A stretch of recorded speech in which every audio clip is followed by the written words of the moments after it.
At the outset, meditation must be distinguished from idle reverie. There is nothing dreamy and unpractical about it.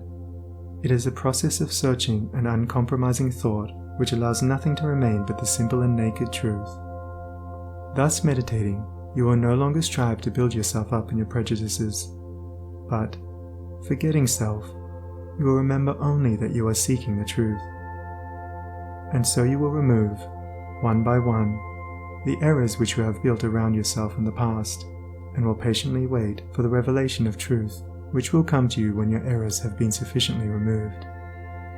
In the silent humility of your heart, you will realize that there is an inmost center in us all, where truth abides in fullness, and around, wall upon wall, the gross flesh hems it in.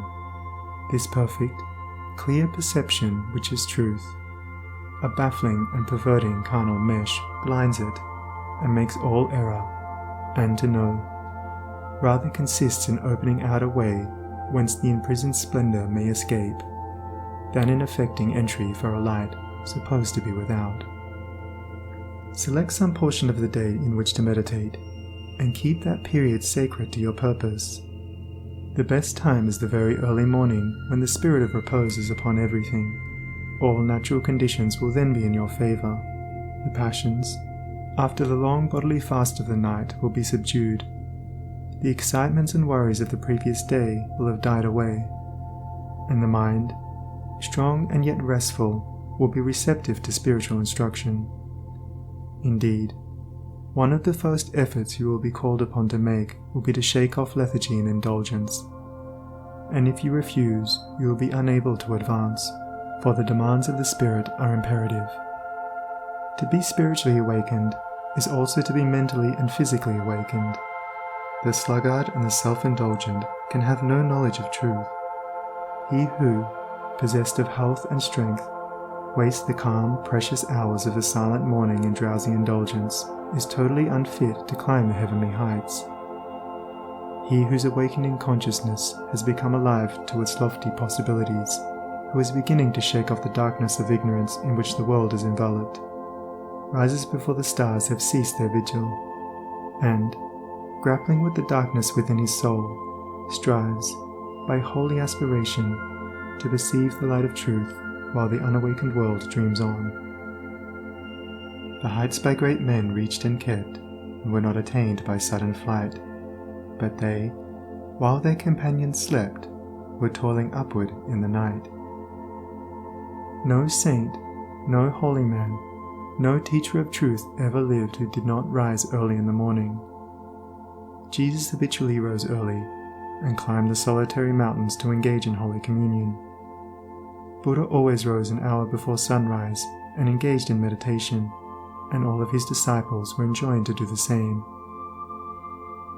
If you have to commence your daily duties at a very early hour, and are thus debarred from giving the early morning to systematic meditation, try to give an hour at night, and should this, by the length and laboriousness of your daily task, be denied you, you need not despair, for you may turn your thoughts upward in holy meditation in the intervals of your work, or in those few idle minutes which you now waste in aimlessness.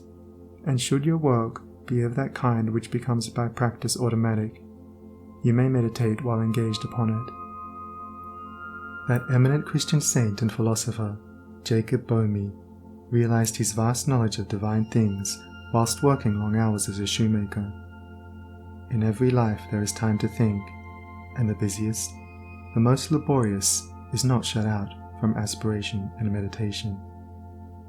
Spiritual meditation and self-discipline are inseparable. You will, therefore, commence to meditate upon yourself so as to try and understand yourself.